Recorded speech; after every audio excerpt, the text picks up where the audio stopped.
All right, Florida SuperCon, it's showtime. Who's ready for a show? Then please welcome your moderator from Popverse. Give it up for Ashley Robinson. Good morning, Florida SuperCon! By which I mean it's the afternoon and I came from California, so in my time zone it's still the morning. Are you ready for the best pop group at the con today? Please put your hands together for the stars of Josie and the Pussycats, lead singer Rachael Leigh.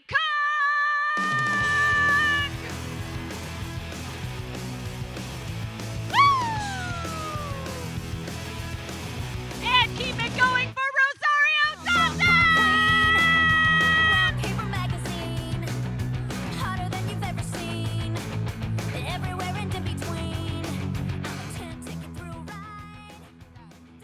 Let's just do this for an hour. Let's just do a dance party. We don't need to ask any questions or do drills. So good. How is everyone's Florida SuperCon going so far? Hi. Hello. It's been excellent. Thank you guys so much for joining us for this. This is wonderful. Yo, someone had a Yodita shirt on, and I don't know how, as a Boricua, I had never seen a Yodita shirt before.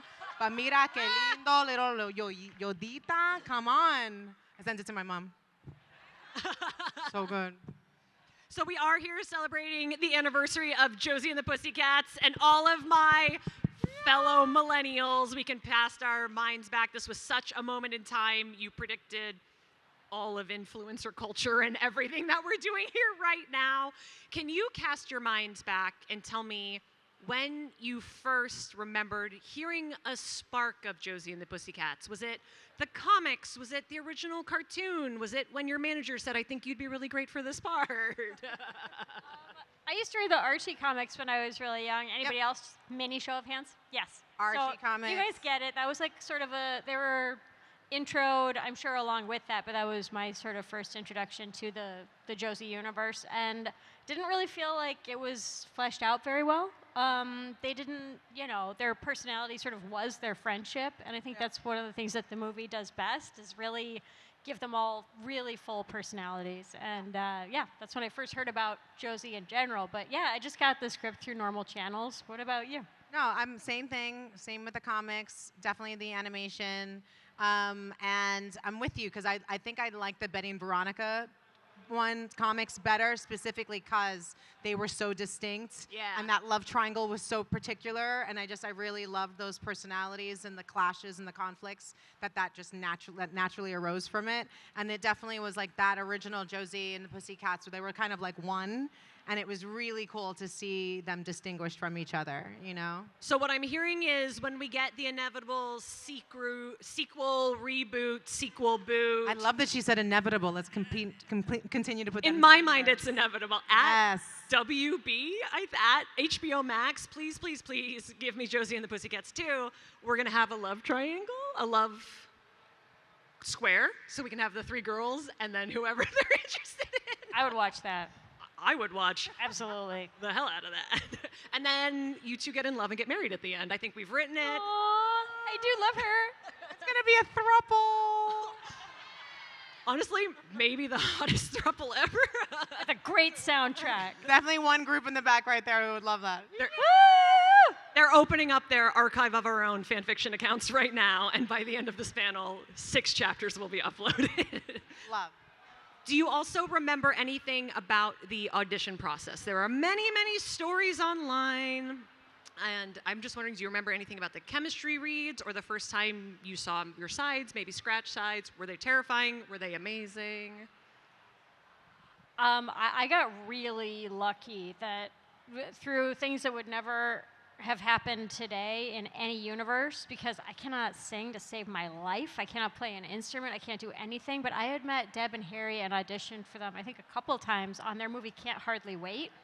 And I think their residual guilt of not casting me got me offered this movie. Really? Yeah, I don't know if I told you that. But yeah, that's how I knew of them and they of me. What was your experience? You were just coming off of like Kids and like everybody knew about Rosario and... No. The first ever like paparazzi experience I had was with you being in LA, we were walking down the street and someone was racing down with pictures of you. She's all that, and I was like, oh my God, they love you. Like you're so pretty and popular. And she was like, no, they're paparazzi, run. And I was like, no, but they have pictures. She goes, they took them out of their trunk, run. I was like, oh, I didn't know what that was like. It was my first taste of all of that. It was amazing. No, I honestly, like, I had just turned 21, and some memories are a little gone from that period. So I don't remember how I ended up there, but it was very exciting. And I heard many years later that Beyonce had been offered. I was going to say, yeah. Didn't get it. And I was like, you beat out Queen Bee. I don't know what weird alternate universe situation where that happened, but okay. I do love that the answer is just be so amazing that they offer you these iconic parts in live action. Rosario, it was meant to be. Have you ever had a chance to meet Beyonce since then? Oh, yeah. No, for sure. I love that. We didn't talk about that, though. Next time. I can see where that would come up. Oh my God, hi Beyonce. Nice Oh to my meet God. you. Florida SuperCon 2027, you and Beyonce. Remember Josie and the Pussycats? I took that No, role and from I you. remember there was another role actually that I had been up for, and then she took that one. So I think we're even.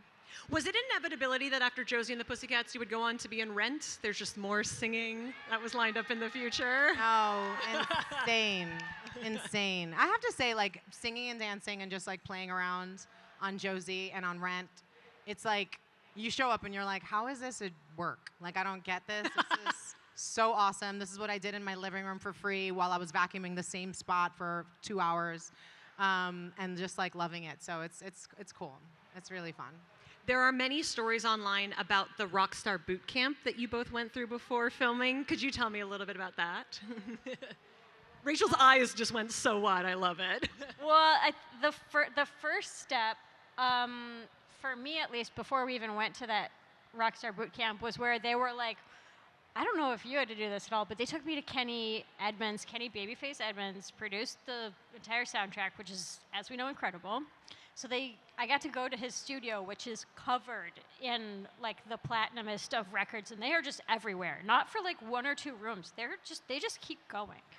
And we get there, and he could not be nicer. He has this like kind face and gentle way, and he's like, "Look, if you can carry a tune, we can make magic in here." And I'm just like, "Woo! We're gonna sing in the movie." And I did not sing in the movie at all. And I thought I sounded okay, but it didn't, I think, work so good.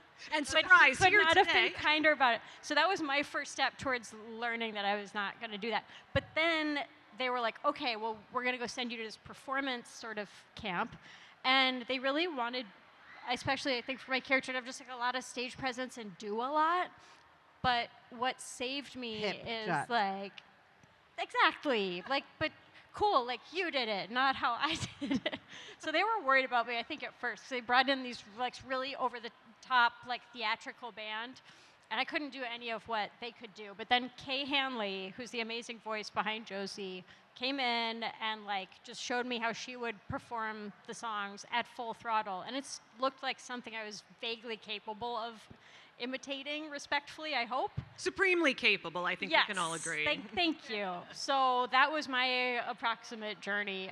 But like playing the guitar, and you had more musical background than I did, right? A little bit. It was so fun learning to play. I like really kept practicing to learn what my bits were, because I wanted to make sure my fingers, everything was really active, and when they were cutting to me, that it would be like on the beats and the moments, and like it really work.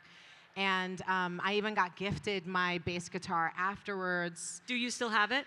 It was stolen, but it was cool. And I've taken a few lessons still over the years. Like I still love it. I love a bass. I think it's really fire. But yeah, no. But your story's reminding me. I'm on Prince's 1999 remix album. I do a monologue. I don't sing or do anything. But I remember going to Paisley Casual Park. flex. I'm on a Prince Casual album. flex. No, but listen, it was one of the most embarrassing moments of my life. So I come in, and he's like, I'm in Paisley Park. I'm in where all his instruments are, and he's like, so what do you play? And I was like, nothing. And he's like, come on, everybody can play something. And I was like, not me. And he's like, no, for sure. Like, everybody can at least play the drums. And I was like, your ears. And so then we sat down, and I'm like, tsk, tsk, and he was like, yeah, you can't play. And I was like, Sorry, let's record this monologue. And I'm like, it was literally, it's honestly one of the most terrible. Like every once in a while, I still have the look of this like abject disappointment in his eyes that just comes to mind. And I'm like, wow. You're The on man that who's like album. fluent in like 13 instruments just looked at me like, no hope. And I was like, damn. You played this. Yeah, exactly. I saw her face. There are so many iconic actors in the movie. Everyone was a superstar and has gone on to be an even bigger superstar. Alan Cumming, of course, comes to mind. Any chance either of you would ever be on a Traitors? Oh, wow, I'd love that. You would be good at it. You would be diabolically good at it. I would love to see the two of you in the tower together, scheming. Wow. I was so happy because he did Briar Patch with me, and it was so fun to spend a little time with him and give him my, like, I can't do altitude. I get, like, I'm a mermaid. I can't be that above sea level. And so I had to, like, wear compression socks and chug, what's the green stuff? Chlorophyll water. Oh, yeah. And I was like, he was like, yo, this altitude's messing with my head. And I was like, I got you. It's going to make your poop green. So you're going to think about me later. But you're going to get through this altitude. Here's and some it works. socks. So just letting you all know, if you ever go any place in this high altitude, chlorophyll water. It's your best friend. Did anyone else think Mountain Dew when Rosario said the green stuff and not chlorophyll water? Is Mountain Dew green now? God, I'm out of touch. Is that like neon greenish yellow? Like a Yes, highlighter. yes, you're yeah. right. It's that color of neon yellow that looks neon green to me, but they say is the color of neon. Yeah, that's it. Like Freon, like radiator fluid. Rachel, myself, and I assume a lot of people in the audience, as young ladies went to our, maybe young men too, I don't know your gender identity, went to hairdressers and said, I would like this hair, please. How dare you, and was it a wig? Okay, I'm wanting your haircut back right now as I see it. I had that for years, and it looks excellent on you, by the way. Thank you. Anyone who put themselves through the haircut that I also had learns that it takes a great deal of styling, that unless you have professional experience, it is ill-advised. You will look like a weird, wilted little acorn, like real quick. It's not great. It's very hard to do. I was gonna ask, like, with your new red hair, do you have an anonymity now? Like, No, I had more anonymity as a blonde. This is closer to Interesting. my dark hair, so I found that I've been recognized. So basically what I'm saying is blondes do have more fun. It's true. Ooh. But I remember she had this, she was doing, it was her hair for a while, and then she did a wig because you chopped your hair and bleached it. yeah. Remember how you were so, I was like, she's really a rock star. I just wanted to have white hair like Storm in X-Men. Yes! And then it fell out in the sink because the hairdresser was not a colorist, and I didn't know this. Sorry, Shanna. She didn't know it. It didn't go good. So then it all fell off. Situation when you get your hair dyed and they go, I can fix that. It's Not. always the thing you want to hear when someone's done your hair. Takes the towel off. Exactly. Oh dear. Is Yeah, that it was better or rough. worse than it'll grow back? It does. That's what I say. I mean, my hair grows fast, so I'm always like, all right, I guess we're going with this. This is cool. Beautiful friends in the audience, it's about this time where if you would like to come and ask questions, we have two hot mics. We have one here in the middle. We have one over here. I'm no longer allowed to encourage you to throw elbows because some people don't understand that's a joke. So if you would like to politely start to line up, I know it takes a lot of courage to go first. We would love to talk to you. And see, this lady over here gets it. She understands the assignment. So I'm going to say, hello. What Hi. is your name? My name is Angie, and I have no shame, so I don't mind doing this. I'm a theater kid. Amazing. Yes, loud on the mic. Get it. Bra, bra. Hi. All right, so my question's for Rosario. Well, no, Rosario. Hola. Hola. Okay, so as a fellow Latina and Caribbean girl, because I'm Dominican, right next door to you, and grew up in the island, Josie the Pussycat and Rent made me fall in love with musicals. Rent specifically made me fall in love more with musical theater. As seeing you in these roles meant so much to me growing up, since we didn't have that. We didn't see people like us so much in movies, especially musicals, besides obviously Rita, which is iconic. What does it mean? No, what does it feel like knowing you've inspired so many young girls like me? Well, not so young anymore, but yes. At a crisp 21, you're practically ancient. No, 21 happened about like 13 years ago.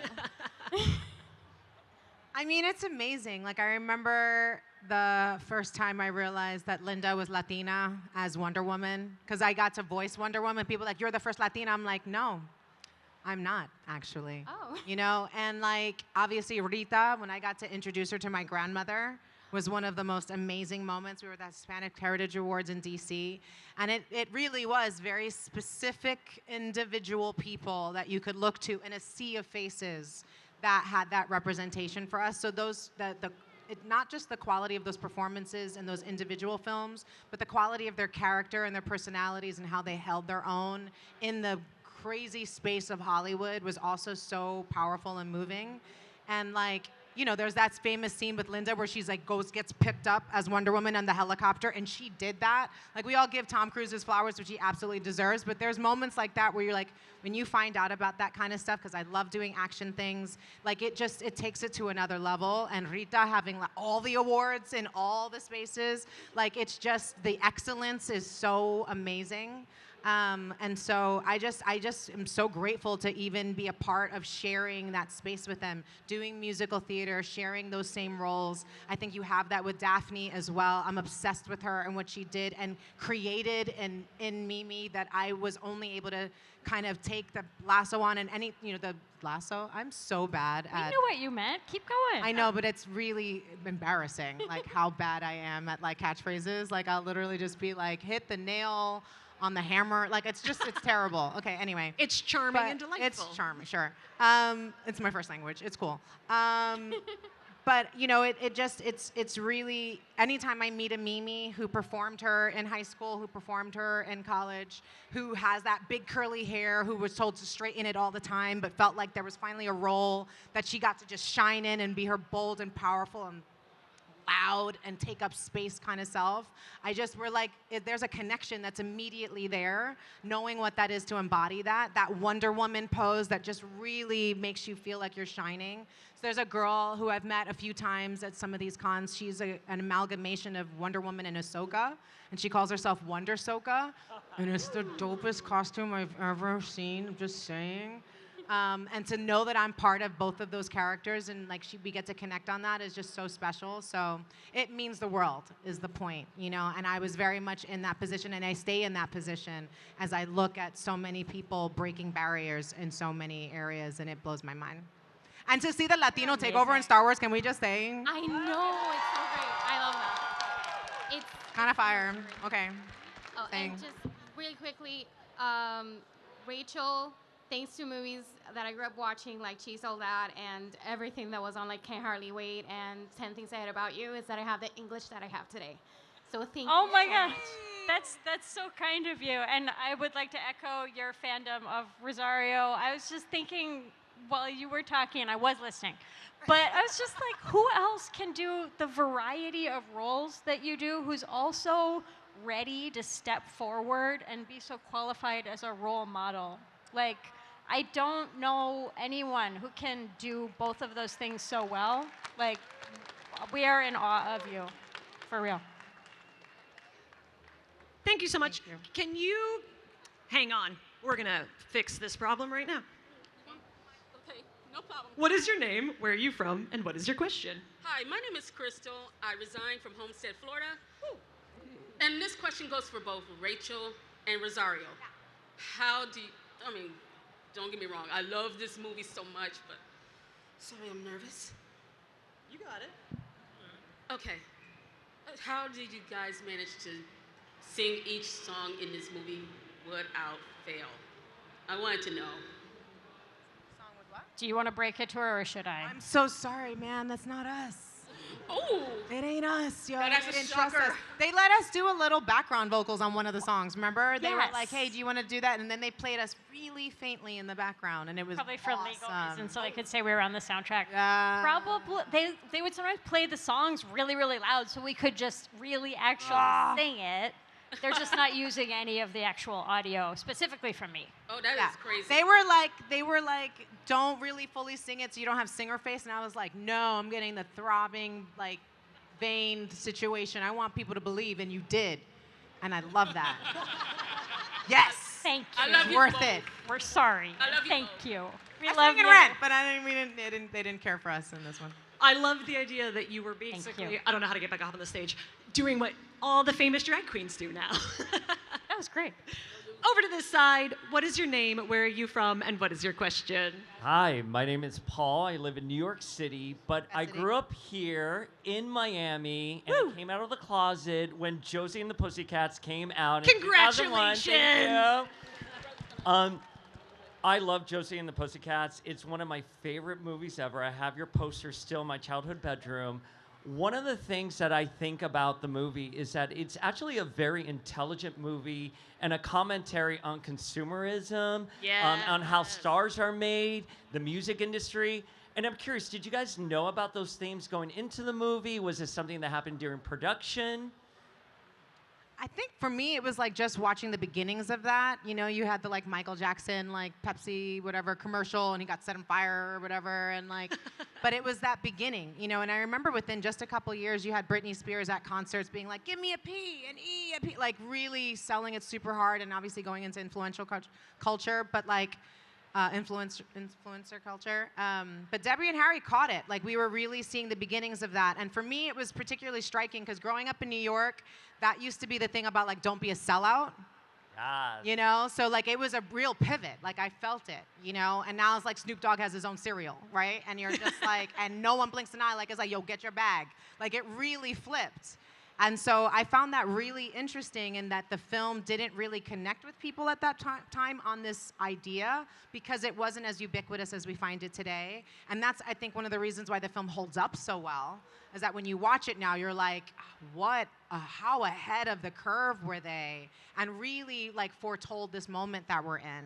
And I think it's powerful. I think it's an important conversation. It's the kind of things that I would talk about with my daughter. We wanted to have a cell phone and be on Instagram and do all these different things. And it was like, no, you develop offline and present online. But this idea of all of it being together and that is your value and your personality and all of those things, like that's important to distinguish. And I'm glad I had films like this that really took that home for me as we were starting and really beginning our careers, you know, and getting these kinds of offers to really make you think about what that said and how that connected to your audience and the responsibility that comes with, yes, you know, success, but also the effect of consumerism and attention spans and you know, priorities that ends up being sold to people as well. Like, there's a higher price value on that than necessarily the paycheck that comes with it. And I think it is something at least that needs to be more in discussion. And I'm grateful for films like this that in a really fun way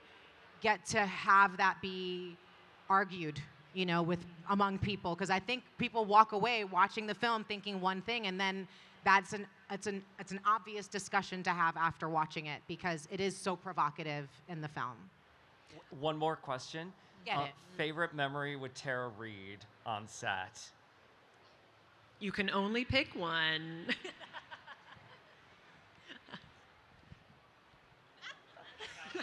you're gonna go. I just talked for a long time, haha. So you gotta go. This isn't a scapegoat answer, but like my favorite movies are weird. My favorite memories are probably our directors, some of their least favorite memories of just like when we could not hold it together. That happened to me probably more on this movie than any other, and I don't like to think it's just because we were that unprofessional. We were just having that good of a time.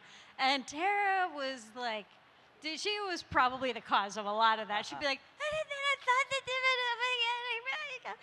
you know what I mean? But my favorite memory of Tara is mostly Offset because she just doesn't do anything without a gusto of some description. Like, you can't go out to eat with her without her being like, this is the best hamburger I've ever had. Oh my God, Rosario. There, you gotta try this. Oh my God, you try this hamburger? Rachel, you gotta eat it. I'm like, just like everything is at an 11 with her. And I just like, it's just so fun. You know, I'm so like boring and mild and Midwest sometimes that she's been like a very good influence on me in that way. Obsessed. It was like her performance in this.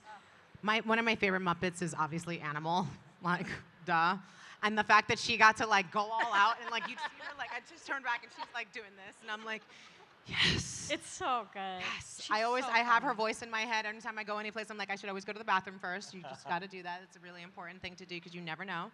And I just remember it really is all off camera because we had the two-way pagers. Yes. And I remember going to Denny's and she would pick up the pancakes and butter them like this. And I was just like, how do you make everything just like the funnest and weirdest and most exceptional Yes. standout experience? Like, I've been to 100%. Denny's many times. Never remembered it. I remember it going with Tara. Like, it's just the best. Yeah. She's awesome. She's, as I have said too many times, like she was easily the most rock and roll of the three of us. Super Like, rock and roll and hysterical. hysterical. And it really, you just don't get, like, does she not know or is she doing that on purpose? But she's so consistent about it, she clearly does. And now it's just background, so maybe now it's subconscious. So she doesn't know. She would be but like, she does. I know a little bit. I don't know, man. little bit. It's hilarious. The best. This impression is maybe my favorite thing that's happened the whole show so far. I have to Great say. impression. It's so great. Spot on. Back to the center. What is your name? Where are you from? And what is your question? All right, my name is Dominique Bullard. I'm from Homestead, Florida. Woo! All right, so first of all, I want to say love you, Rosario and Rachel. Y'all two are great. But this question goes to Rachel. So back in the 90s, you did the This Is Your Brain on Drugs commercial. So my question is, how was it? How do you feel doing that kind of commercial, and what was your favorite memory about it? You're basically asking her why is she so iconic. They're very kind. For those who don't know, there was an original ad in I think the very, very earlier, maybe mid-90s. That was This Is Your Brain on Drugs. And I always feel the need to specify that the campaign that I did, and first of all, thank you, was This Is Your Brain on Heroin, which I think we can all agree is a non-controversial take, unlike the ensuing war on drugs, which was an unmitigated disaster. So how do I feel being a part of that? I feel like it gave me some accidentally cool acting opportunities. Like I didn't think I was going to get cast in many drama parts, but that somehow helped that, which was neat. And I felt really good about updating the ad in 2017 with, sort of more background information on the effects of the war on drugs. So, but yeah, thank you for being of our generation and bringing that up. And good job staying off heroin. I can tell. You're doing great. Thanks for listening. Thank you. Good choice. Thank you. Thank you for I have such a to great say, question. that era of PSAs were so amazing, and specifically if you were in New York, you used to get one that was like, it's 10 o'clock, do you know where your children are? Which was such a vibe of the era. Yes. And the hands-off, like So different. the over-parenting, like over whatever that exists now did not exist then. It was like, oh yeah, it's 10. I have kids. Where are they? Where are they? I mean, I guess if you're on heroin, and maybe it would that's a be question. like Grace Jones. Like it was the mean- most amazing people, and I remember that was an era where I had just started acting, and I was like, I'm just starting. I'll never be asked to do that PSA, but it aged out. It aged out. There's still time. I missed that moment, but damn, man, if there was any PSA campaign, I've done a lot. That was the one I'm sad I missed It out. would be like, it's 7:45. Do you know where your children are? Yeah, in their room on their phone. Thank you so much for what a great question. Back over to this side, red vest. What is your name? Where are you from? And what is your question? Hello, my name is Aaron, and this is Stefan. We're Bravo, we're Black. It's so nice to meet you guys. We love you guys. We want to know, what does du jour mean to you? Family. Traditionally means seatbelt, but what does it mean to you guys? Du jour means family. Du jour means carpe diem. Yeah, absolutely. Du jour also means we all went through COVID, guys, and now we get to be here. Like, du jour means togetherness. Du jour means family. Yeah. And my favorite thing about coming to cons is seeing people connect over their fandoms, strike up conversation with people they never would have met otherwise on the street. You didn't even know you loved the same thing, and now you're here. Like, there's a magic to it. So that's, I guess, what du jour means to me. Thank you so much. Thank you. Also, backdoor lover. Can we just? Okay, we'll just leave it there. Let's just leave it like that. We all know. We all know. The ones who know. It's a shocking thing to get away with. That's what du jour quite means. frankly. Sparkly shirt. What is your name? Where are you from? And what is your question? Amazing shirt. Obsessed. Thank you. Stealing that idea. My name is Mike. I'm from Brooklyn, New York. Woo! And Woo! Coney Island, baby. right, Coney Island. Are you from Coney? Yes. Yo, what's up? Coney Island Hospital. That's where I was born. Same. We are so lucky to be alive today. Oh. You're probably related. Yeah. I just want to say I've been a fan of you since Pluto Nash, Men in Black. Pluto Nash? You and my mom watched that movie. I watched the movie. You invited me to the screening. Oh, It's my favorite. It was I great. forced her. I enjoyed it too. I have that space outfit. Pluto Nash reunion panel, when? And I think I'm brave enough to say from everybody, but you were my first Latino crush. Woo!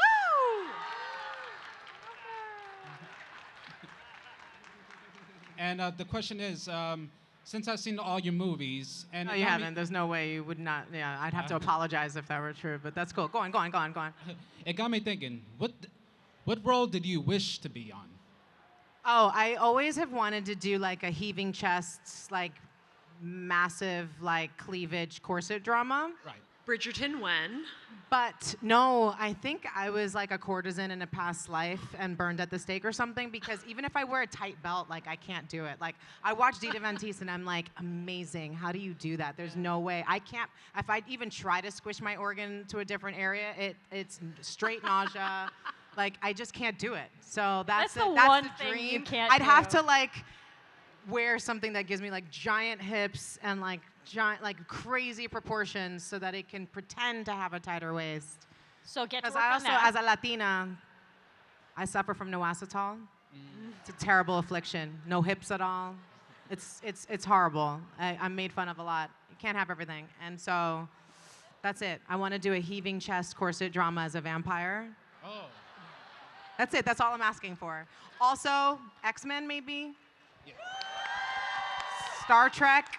I just want to be in all the universes. I'm in View Askew. I'm in DC. I'm in Marvel. I'm in the Disney World. Like, you know, like I just gotta. And also, so Jodie's back here, who's the voice of Ariel. Mm-hmm. And you've got like a bunch of like all the princesses, and apparently they're on like a princess group chat. And so I was telling her yesterday that I was on SNL, and me and Jason Sudeikis play Jasmine and Aladdin, and it's like 10 years into our marriage and we hate each other. And like, I feel like as Jasmine in that little clip equals that I'm part of the princess community. It And I counts. want to be on that group chat so bad. So if you can put in a good word for me, just saying. Thank you. Oh, wait, I want to follow up by asking Rachel, what franchises would you most want to be in? Franchise, movie, genre. Genre, yeah. I gotta get into something anime so my son thinks I'm cool. Yeah. Chainsaw Man. Yeah, I mean, like, he's 11, and actually, you know what? No, he got me in so much trouble the last anime con I went to. He was like, subs, not dubs, and he didn't even really appreciate the American voice actors' autographs that I got for him, Theo. But anything in the anime world, I think, would be kind of my friend says he works on Naruto. Like anything in that universe would get me good points, though. Okay, everyone take out their phone at Crunchyroll, at Funimation. We want Rachael Leigh Cook to play anyone. Anything. Love it. Thank you so You gotta do much. Video games, you gotta do it. It's so fun. You get to like try to make up like what's the difference of your character dying if she were stabbed versus set on fire versus blown up. Where on my versus body shot am I stabbed? versus, I like, could do falling all off of a that. cliff. Like it's so fun. So Back over to this side. What is your name? Where are you from? And what is your question? Hi, I'm Nancy from Pompano Beach. Woo! And I have a question for Rosario. Will you take one more step toward the microphone because you have a sweet little baby voice? Hi. Thank you. My name is Nancy from Pompano Beach. I have a question for Rosario. Loved you in Death Proof, my favorite movie ever. yes, I'm on the better half of that film. Oh, girl. I'm telling you. And I wanted to know, what was it like to work with Zoe Bell? Did you get some great, like, karate moves off of her? And what was it like to see yourself in the final scene of the final, Okay. So that final scene, right? Yeah. So Zoe's the bomb. I'm obsessed with her. I love her so much. I've got to be part of her like directorial debut. We did like a little musical thing where I was dressed up as a moth in a whole moth costume. And I even did like a Mothra thing where my mom was like doing the twins, and she's like, Masuraya. And like the video goes over, and I'm in the moth outfit going like this, and I sent it to Dave because he loves Godzilla, and he was like, what am I watching? And Mothra's super nerd. Feminist icon. So anyway, so I'm obsessed with Zoe. I'm always trying to work with her. We've done stuff with Tracy. We did her movie Raise with Zoe, like obsessed with Zoe. Also, she's the bride and the Xena warrior princess. Like she is such a badass. So we're doing the end scene, and we're supposed to knock Kurt Russell out. And Kurt comes up to us multiple times going, I've done a lot of stunts. I will sell it. And literally, when you watch it, and it's like slow, he's like, that's not CGI. Like he's flinging his head, moving his jaw over, like Jake Paul, and he's just like slinging it, like really just looking like he's being punched to death, right? And he kept telling Tracy and I, you guys are not stunt people, don't actually hit me. Actors get excited, the adrenaline rushes, and then you hit me. I will sell it, don't hit me. We're like, got it. Zoe's warning us the same thing. Don't do it, don't do it, don't do it. So we're doing the scene, we're all circling him, he's just being punched and being punched and being punched. And me and Tracy are really throwing our whole bodies into it and really selling it to the camera and all this kind of stuff. And Zoe punches him in the face. And me and Tracy were like, leave it to the professionals. Yes. And then the other thing was, I sold Quentin on that kick, that last high kick. I was like, I'm really flexible. I can do this thing with my leg. And he was like, the roundhouse is the death blow. And I was like, yeah, got it. Like, obviously, Zoe, you wrote this for her. She has the death blow. But I'm just saying, like, I could do this really cool thing, and you have like a, fake Kurt face that's rubber, and I could do this thing, and it would be cool. And he was like, no, the death blow is the roundhouse. That's dumb. And I was like, okay, all right, I'm just trying to, give you an idea. And he goes, well, if we have time to shoot it, we'll shoot it. So then he sets up the camera low, the sun's starting to set, and he's like, not gonna lie, I look cool, but no guarantees, because the roundhouse is the death blow. I was like, got it, Quentin, yes, I get your vision, that's fine. So I'm watching it at the premiere, and after she does the roundhouse and he goes down, it freeze frames.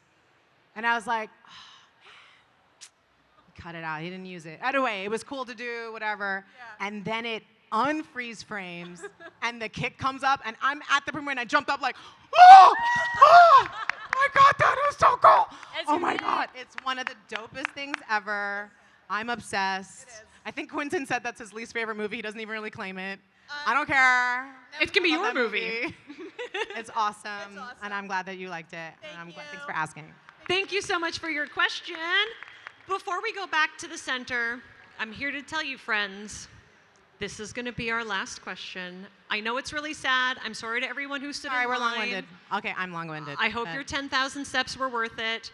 Please go visit our beautiful friends along the far wall. You can ask them your questions in person. They smell really nice. They're very kind. It's going to be a wonderful time. So, what is your name? Where are you from?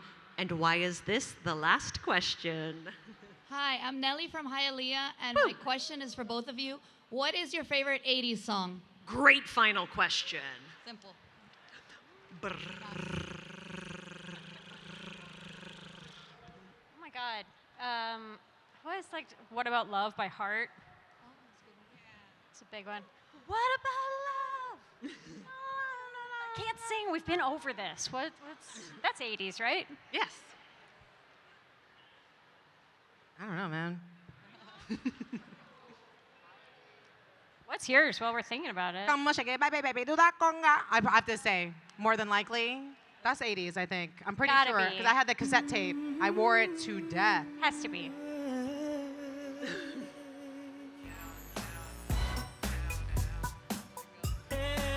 Is that our walk-off music? Okay, here we go. I love it. It was like, and you're done. Get off the stage. Bye. Thank you so much for your final question. Please get up one more time for Rosario Dawson and Josie The Pussycats. Thank you. Anytime.